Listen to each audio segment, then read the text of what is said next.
Bismillahirrahmanirrahim. Assalamu alaikum. Welcome to Home of Biology. Class 11 Biology da chapter number 7 ده importance of fungi موږ شروع کړی دی. په دغه کې importance of fungi کې یو heading دی، یو topic دی، هغې ته موږ وایو mycorrhizae.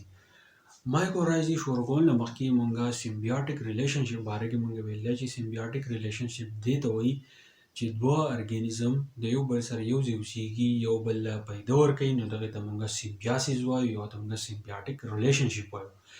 د دې نه مخکې موږ لایکنز وي، پکې فنجای او الجی چې دی د یو بل سره ریلیشن جوړوي، خو mycorrhizae کې به زموږ سره څه چلي هغه ته کېږي. About 80% of vascular plants form mutualistic relationship with fungi. کوم vascular plants چې دي، کوم normal plants چې دي، نو په هغې کې تقریبا 80% بوټي زموږ سره داسې دي چې هغه ریلیشن جوړوي د فنجای سره. اوس فنجای چې دا تاسو ته پته ده زموږ سره په کوم ځای کې هغه زیاتره زموږ سره د کومې ونې چې دي د هغې په زیرو کې زموږ سره دي. تاسو به خریړي چې دي دا به لیدلي. نو په دغه ځای کې دا فنجای زموږ سره اوسېږي، بالکل د دې ونې د زیرې چې دی داسې خورې شوي په دې ځمکه کې دننه، او دا خریړي چې دي دا په دې زیرې ونې له پاسه راخېږي، خو د دوی په دې منځ کې صرف خاوره. نو د فنجای او د بوټي دې ریلیشن ته موږ څه وایو؟ د mycorrhizae چې دی ورته ویلی کېږي. We call this relation is mycorrhizae. څه ورته وایي؟ mycorrhizae. اوس فنجای زموږ سره، یا موږ وایو چې فنجای د بوټو په دې ویښ کې زموږ سره اوسېږي، د دې پیدا به څه وي؟ نو fungus increase total surface area of root system per soil contact and absorption. لکه فرض کا زه دلته کې وایم چې دا زما سره یو پلانټ دی، ته خوځې کوي، دا زما سره څه دی؟ پلانټ. ټیک شو؟ په دې ځای کې د دې د روټ چې دی داسې خواره شوي دي، او په دې ځای کې زموږ سره فنجای چې ده هغه خپل ګروت کوي. اوس فنجای په دې ځای کې خپل ګروت کوي، نو د دې فنجای نه دې بوټي ته چې دی څه پیدا ده؟ نو fungus increase total surface area of roots for soil contact and absorption. نو دا چل کوي، نو زموږ سره چې کم په دې ځای کې زموږ سره کم سایل دی، کم خاوره ده، نو د دې سره د دې کانټیکټ جوړوي. اصل کې دا زیرې چې دي زموږ سره په دې خاوره کې دننه دي، خو د فنجای دا چل کوي چې د دې خاورې نه یو څیز رالي او دې زیرو له چې دی ورکوي.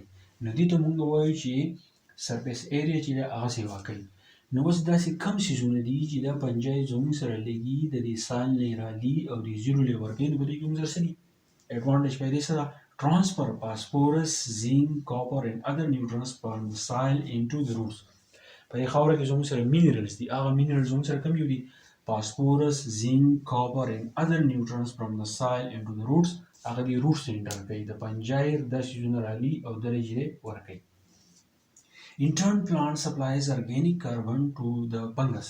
اوس موږ وایو چې دا mutualistic relation دی. فنجای پیدا ورکړه بوټي ته، mineral ورته transfer کړو، خو اوس په دا بوټی هم په بدل کې د فنګس لا د فنجای له څه ورکوي؟ نو هغه له څه ورکوي؟ In turn, plant supplies organic carbon to the fungi. دې فنجای له چې کوم ارګینیک کاربن دی هغه وله ورکوي او دا پرې خپله ګزاره چې ده هغه کوي. نو په دې کې دا زموږ سره میچولیسټیک ریلیشن چې دی هغه زموږ سره جوړ شو، او دې ته ویل کېږي mycorrhizae. فنجای ده، بوټی دی، په زیرو باندې له پاسه زموږ سره اوسېږي، کم ریلیشن جوړوي؟ mycorrhizae. فنجای لګي بوټي له مینرل ورکوي، بوټی لګي فنجای له څه ورکوي؟ کاربن ورکوي. ریلیشن یې جوړ کړو که نه؟ نو یو بل له څه ورکړه؟ پیدا یې ورکړه. اوس د دې mycorrhizae ریلیشن زموږ سره دوه ټایپس دي پرنسپل، یو دی endomycorrhizae او بل زموږ سره دی ectomycorrhizae. نو endomycorrhizae به موږ ووایو چې endomycorrhizae څه ته وایي؟ نو fungal hyphae penetrate the outer cells of the plant's root forming coils, filling and minute branches. فنجای زموږ سره د دې روټس ته نږدې اوسېږي. نو د فنجای یا د فنګس د روټس ته چې موږ هایفا وایو، نو د دې هایفا دا چل کوي چې د روټس چې کوم سیلونه دي، لکه دا زموږ سره زیره ده، د دې زیرې چې کوم له پاسني سیلونه دي، نو دا فنجای لګي د دې چې کوم روټس یې موږ ته هایفا وایو، د فنجای د روټس ته موږ هایفا وایو. نو دا د خپل هایفا رالي او د دې بوټي چې کوم زیله کې له پاسه سیلونه دي په هغه سیلونو کې له پاسه ننباسي. نو د هغې سره د دې نه نوي نوي برانچز وځي او دا ځای زموږ سره داسې پړسېدلی ښکاري. نو دې قسمه ریلیشن ته موږ وایو endomycorrhizae. بیا زموږ سره ectomycorrhizae دی. The hyper surround but do not penetrate the cell wall of the roots. بله پنجه زموږ سره ده هغه په روټس باندې له پاسه اوسیږي، خو په دې روټس باندې چې له پاسه کوم سیلونه دي دې ته څه نه وایي، او صرف دې ځان داسې چاپېروي، د هایپا داسې چاپېرېږي، نو دې قسمه مایکوراایز ته موږ وایو ectomycorrhizae. اسان دی، ګرام پکې څه نشته. چې مایکوراایزې څه ته وایي، چې کله بوټی ریلیشن جوړوي د فنګس سره او یو بل له پیدا ورکوي، نو دې ریلیشن ته موږ وایو مایکوراایزې. انډومایکوراایزې دا ده چې پنجای د روټس له پاسني چې کوم سیلوال دی هغې ته ننوځي، دا انډومایکوراایزې. پنجای چې کله د زموږ سره کوم سیلونه دي روټس هغې ته څه نه وایي خو چاپېره کېږي ته، نو دغې ته موږ وایو ectomycorrhizae. امید کوم پوه شوي.